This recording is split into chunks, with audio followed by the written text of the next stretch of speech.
Hey guys, today's topic is very important for female athletes. Not too many coaches speak about it. In a recent study, more than half of elite female athletes reported that hormonal fluctuations during their menstrual cycle negatively affected their exercise training and performance capacity. So we have Swetha, who is a doctor, radiologist turned fitness trainer and influencer, giving us some advice on tracking the menstrual cycle so that you can eat and train accordingly for best results. Have a look. It's been a mission for me last couple of years to find out more about the hormones in a woman's body and the menstrual cycle to help me perform better and to fall in love with my period cycle instead of hating it. Firstly, it's very important to work on that all or nothing attitude, whether it's men or women. But for women, it's even more important because we have menstrual cycle. And every week in a month, we're different. We're dominated by different hormones. These hormones control our mood, strength, weaknesses, and also our functionality. So getting to know what kind of hormones are dominating in that particular week becomes important, and that can only happen if you track your cycle. These hormones can actually help you to perform better, train better, and also utilize them better each week. So for example, during your bleed week, most of us women feel very lethargic. So it's apt to go easy on the workouts. Even if you have to take a break or go for walks, it's perfect. It's okay. After the bleeding week, we enter a phase called the follicular phase. And this is when your estrogen and your testosterone levels are going to be higher.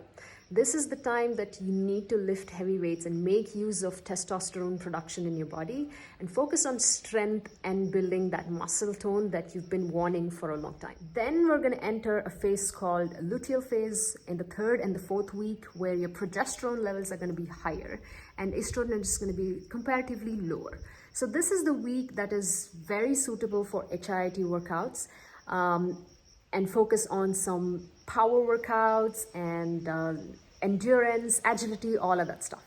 Then we hit that phase where we get closer to our periods where we are PMSing. That's because our estrogen and progesterone levels are going to be coming crashing in our bodies, and you'll only feel like just doing very easy workouts, and it's absolutely okay with that.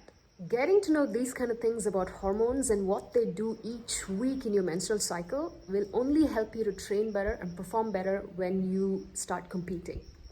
Not only do they help you to become better athletes, but also avoid injuries, because each of these hormones have an effect on our ligaments and our tendons.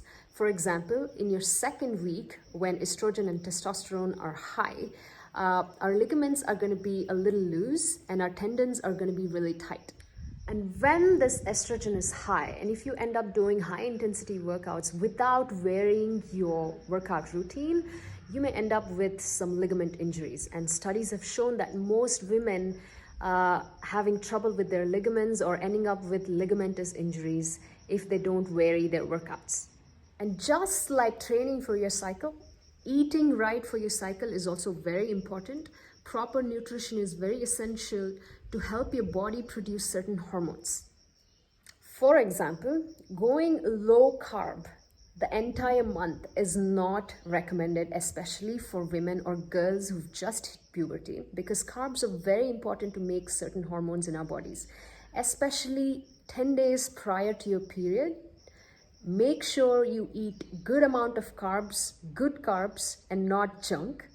And make sure you eat good protein. So you got to make sure you know all these things and what are the food sources that are high in estrogen production, that are high in progesterone production. So the takeaway message for all the women out there and all the young athletes is to track your cycle, eat and train according to your cycle. Make sure you include strength training, because that's what's going to help you to build strength and stamina and also make you resilient towards anything that comes your way. I know that most women don't like this, but the fact that we have our period cycle is a blessing, and let's make use of those hormones to help us better optimize our training and to become better athletes.